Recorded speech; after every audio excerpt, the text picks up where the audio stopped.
Here I am all the way in North Carolina. I drove 6.5 hours to go and meet my buddy, the AK guy, so he could help me reassemble my AK. Now, I know what a lot of you guys are going to be saying. Dan, you have tools. You're an American. You've built bikes before. How come you just can't reassemble the gun? How hard is it to reassemble a gun? The AK guy is a specialist for AKs. My gun is a stamped receiver, not a milled receiver, which means that it's basically cheaper quality, riveted together. It's kind of a pain in the ass, and you have to.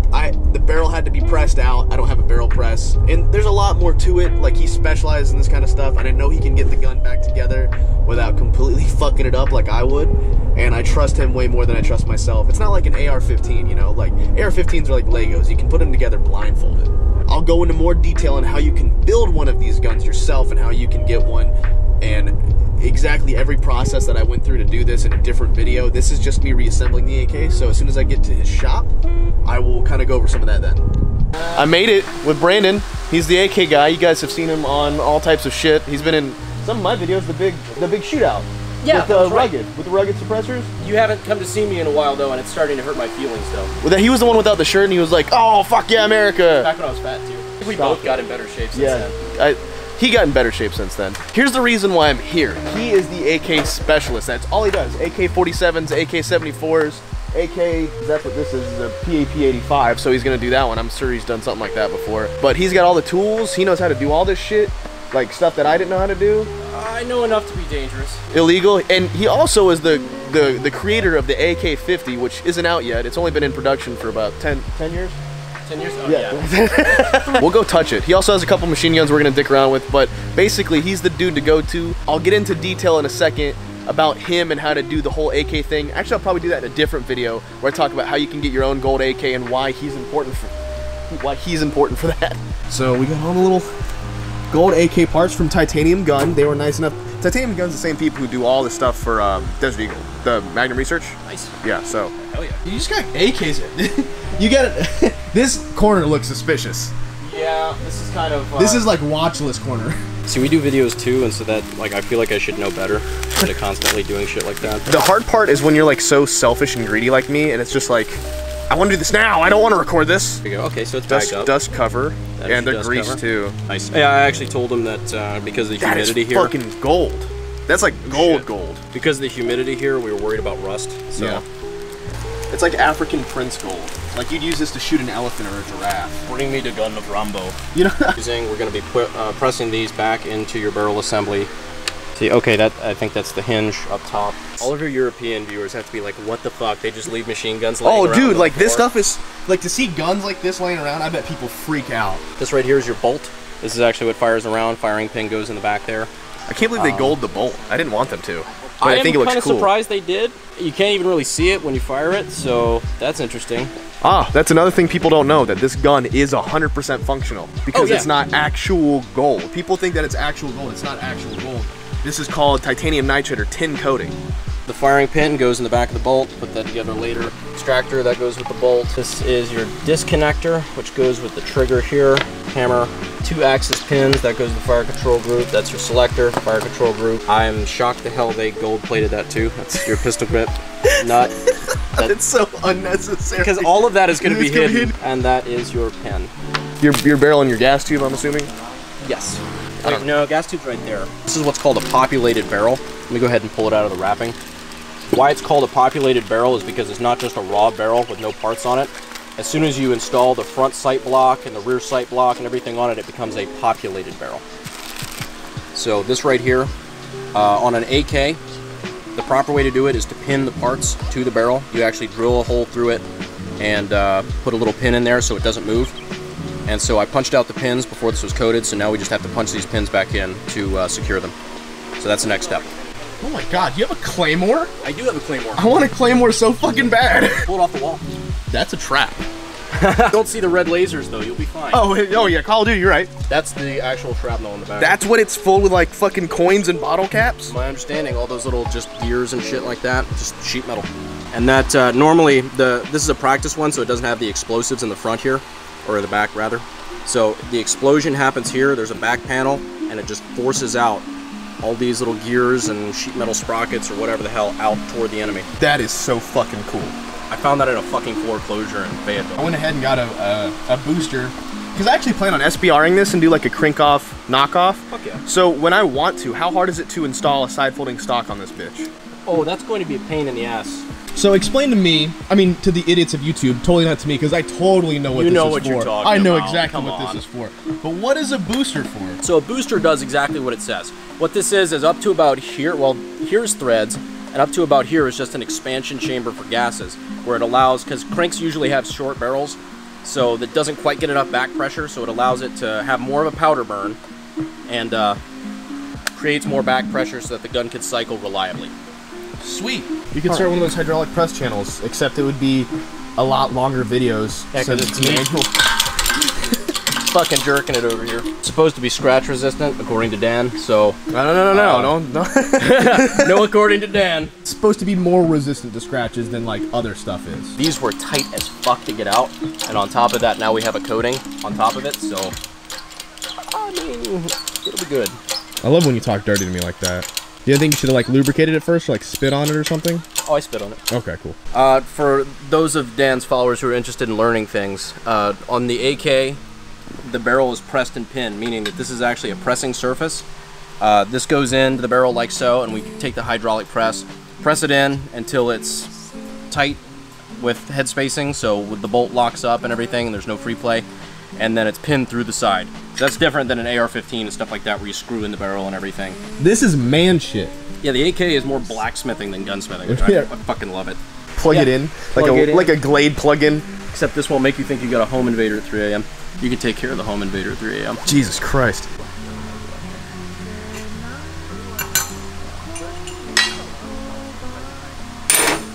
Are you being Dan again? Huh? Are you being Dan again? No. Just doing Dan things? Yeah. What we're gonna do is just kind of align this roughly. You're gonna align the... Orion, Jesus Christ. Orion? Oh, I was gonna say Orion. Oh, You're gonna Orion. Oh, hell rock band on YouTube. Demonetized. Demonetized. The rear sight block, you're gonna line up with the little gap here between the front trunnion. There's these little ears on the trunnion.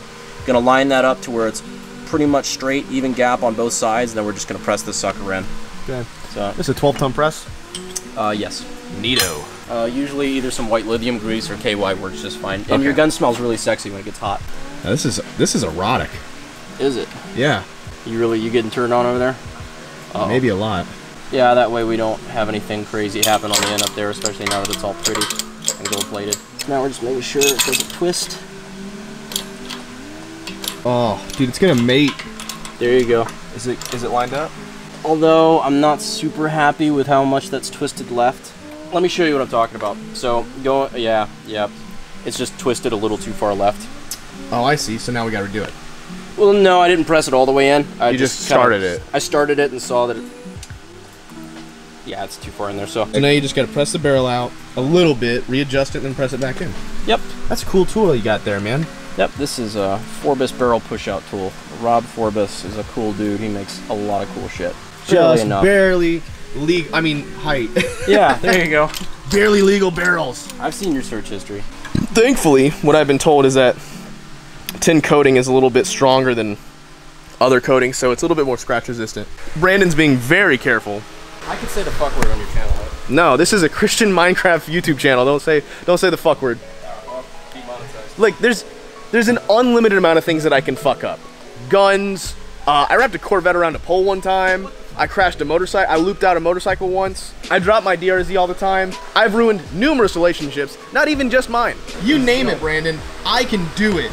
If it can be ruined, this guy's got the ability to do it. Everyone can agree with me on this one question I have for you, though, Brandon. What is that?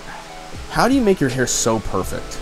Is it like Pantene? What's going on? Well, Dan, the secret is that really, you know, spit on it. What is it about guns that are so like homoerotic? Compensating masculinity, like with trucks, you know? The internet made fun of me until I got a 4-wheel drive truck, and now that I have a 4-wheel drive truck, I have a small dick. It's like, make up your mind, you know? That is a much better gap. That is way What better. a perfectionist. It also helps because there's already a pre-drilled barrel pin. So all you have to do is get it to that point? Yeah, and making sure it's nice and straight is going to help that go in later. Oh yeah, you're right. So that right there, if you look through here, there was a little cut in the top of the barrel that now lines up just about perfectly here with the hole in the front trunnion there. So now what we're gonna do is we're gonna press in the barrel pin. I'm talking really nerdy. I feel like this is either like, this is speaking to like half of a percent of your audience. I mean, if you talk about motorcycles, like cotter pins, same shit. Dude, I walked into a bike shop the other day and it was like, I now understand people who walk into gun shops. Yeah. So I'm like, oh, this is all cool and I like it. I just don't know what the fuck I'm looking at. Exactly. Or like, yeah, like guitar stores. Like, you ever go into I can play guitar. Yeah. So you're like, wow, is that a Stratocaster? Hell yeah, brother. Get me a nice Michelob Ultra to go along with my guns. And demonetize it. That's a machine gun right there. That's a fully auto 30 magazine clipazine. This one right here, this is a machine gun. Down right there. Then down right there's a machine gun right there. That's one of them cans. That's an oil filter right there for an 87 Honda lawnmower. It is important to be noting that we have been taking some of the coating off on some of the pins to press, because the coating, while it is very thin, does add a thin layer of thickness to it. Use words, Brandon. Okay, they're a press fit, so the tolerances are already super loose. You're talking about like 5/1000ths of an inch. So just adding the coating on both sides of the pins, you're adding dimensions up here and dimensions on the bottom. These were already super tight to get out the first time, so putting them back in with an additional thickness on it is a bitch and a half. So normally I have tools for this. In fact, this jig specifically is what I use for that, but since Dan had to make things fucking difficult, he brought me a really specialty trunnion, so I don't have a tool for that. But are you trying to tell me that the PAP 85 chambered in 5.56 is not all the American glory that it tends to be? I mean, it tends to be. Look at that. Look at that pin just going right in. Not even sideways this time. The night is young, Dan. I'm feeling a lot more resistance here, but I feel like it's gone in too far to bend. You obviously don't know my luck. It looks straight as an arrow. Right now, that shit looks about Tom Cruise. Does it? I don't fucking know. By the way, this is not how Brandon treats all of his customer AKs, just mine. Just yours? Yeah, no. Just mine. But I'm just making sure that you get a nice... Oh yeah, get that. Get a nice bicep shot there. Ooh. You're like a Hispanic Matt Damon, dude. It's crazy. What I hear all the time on Instagram is Charlie from Always Sunny in Philadelphia. Oh my god! 100% the right pin. It's just got a long way to go. Or. So when you have the booster on there, this looks so over the top. That's how that looks so over the top gold, dude. This is a cartel ass AK. That is like, that's a liability. Because I want it to be useful. No, I want to watch you do it. Okay. Yeah. Don't make it weird. Yeah. Slower. Have shit that's not a bitch to put together, Dan. Why don't you? Why is everything I do, and I'm not joking, a problem? Nice 6U wood job. Focus, damn you. There's something that holds that in place. Yeah, there's a pin that goes there. Actually, this pin over here. Dude, that's starting to look like a gun now. Shit, look at that thing. God damn it! I can't put that on the channel. So this is an extractor. This is actually what pulls the round out of the gun. Right. Or excuse me, yeah, well, yeah, pretty much. Pulls it out of the chamber. So I am just going to non-eloquently beat this in real quick. So now that I put the extractor in, the extractor is actually what catches the round and pulls it out of the chamber, so it holds this here. This is where the firing pin goes. Firing pin strikes the back of the round, sets it off, and when it puts the lotion on its skin. It puts the lotion on its skin, yeah. And the gas goes through and starts to pull the bolt out. The extractor is what grabs onto it until it can eject. There's so many struggles that we did off camera. Oh my god, you guys will never know the half of it. It's probably a good thing that they don't, because if I ever sell this thing, I don't want people to know. Oh yeah. I don't know what it is with my luck, dude, but it gets worse every time I do a project. So there's an old adage about the AK, about putting in this hammer spring, is, you know, which side does the spring go to? Like, does it go this way or does it go that way?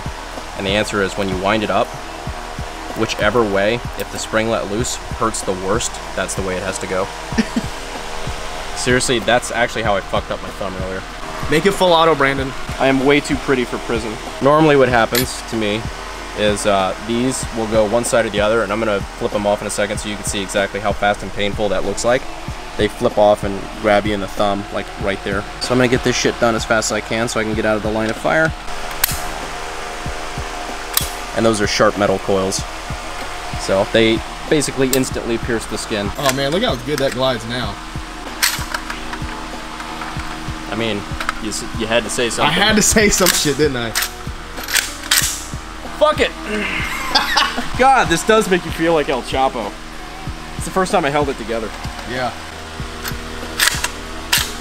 Let's lube it up a little bit. Hell yeah. This right here, if you go on top, like it's not that bad. That looks really intimidating. God, that thing looks intense, man. Fuck yeah, you ready to shoot it? Yeah. You want first shot? You are afraid to shoot it. No, that's not at all. I'll gladly shoot it, but I'm giving you, the guy who built it, fucking... Oh, see? Wow. Yeah. Wow. Way better. Sure enough, did it. First round? Yep. There we go. Got it into battery, so let's see what happens. Second round. Holy shit, that's loud. Again. Okay. I'll try to aim this time. Yeah, it did it again.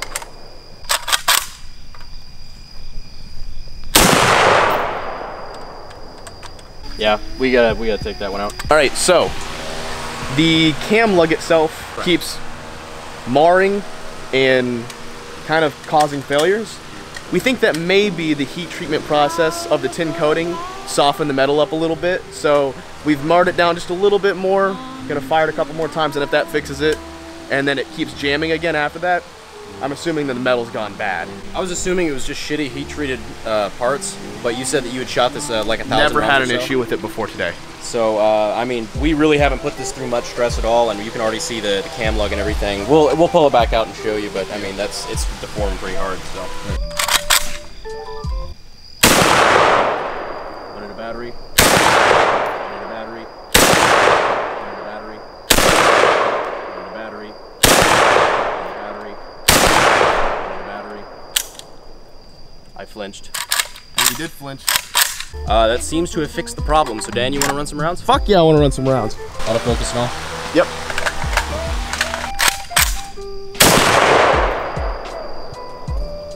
My ears weren't on very well.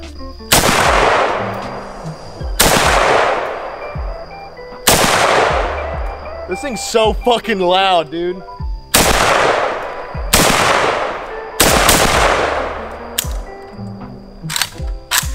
I think we've got a problem fixed. It's a fucking gold AK.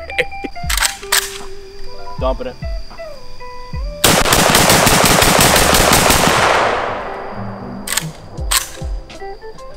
I see she runs.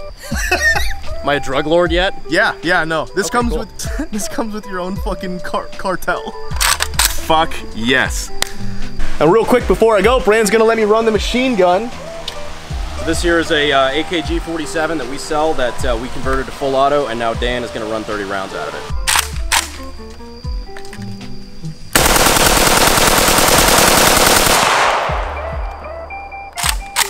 Hear that helicopter coming for us? And maybe I should have, because like, Don't worry, there's no a build is like $300, $400. So like a tear down and rebuild, like half the build, where I'm not even doing it. I think, Brandon, you sell guns. Tell me about the guns that you make. All right, so right now we're pushing the AKG 47s, which are our first attempt at a production gun. We've done a lot of like custom guns and things like that, but now we're moving to more production type of stuff. So this right here is our AKG 47 with the Magpul furniture. This is our polymer model. So you got a Phoenix stock with a trapdoor in the back. Magpul MOE grips. I think we're going to be going to X-Tech though in the future, the battle grips. The X-Tech magazines, so steel reinforced polymer magazine, and the short Magpul front handguards. So this is probably one that we're probably going to be sending to Dan just to see, see what happens with that. That's real gangster shit right there. So that's what we got laid out here. We're actually out of our base model AKG 47s. That's what's going to be $899. So that's our base model gun. It's basically this gun right here, but with standard Romanian furniture. These are our red, Russian red furniture models. So it's going to look. That furniture, dude. It looks. I'm very happy the way it turned out. So it's the Russian furniture with that nice little groove there and everything. So it's pretty nice. Oh, the inflated hand grip too. That's really comfortable, by the way. Oh yeah. I personally prefer that because I got these fat fingers, That's what we got here, and over here, actually, we do have the one base model AK, but it's just mine. The ATF would have a problem with me letting go of this one because it is a machine gun, but this is our base model AKG 47. It is still really hot from where we were running mag. That 130 round burst, man. The rough prototype, man. She's getting rougher every day. Yeah, well, you're like, oh, I'm just gonna focus on other things that aren't this gun. Yeah, I know. I kind of have a tendency to breeze past that. People are usually like, "What the fuck?" This is the AK-50 prototype. The actual production gun's going to look a lot prettier. This is our proof of concept that we used to test it all in. But this is a functional semi-auto 50 BMG AK. So this is kind of what I'm known for, as, you know, the AK guy. This was my baby, and we brought it to fruition, me and the team. Hopefully, by the time this comes out, we'll be a lot closer to a pre-production model that actually looks like a production gun. Yeah. Well, that's all. I'm about to head home. I got a 6-hour drive, and it's the middle of the night.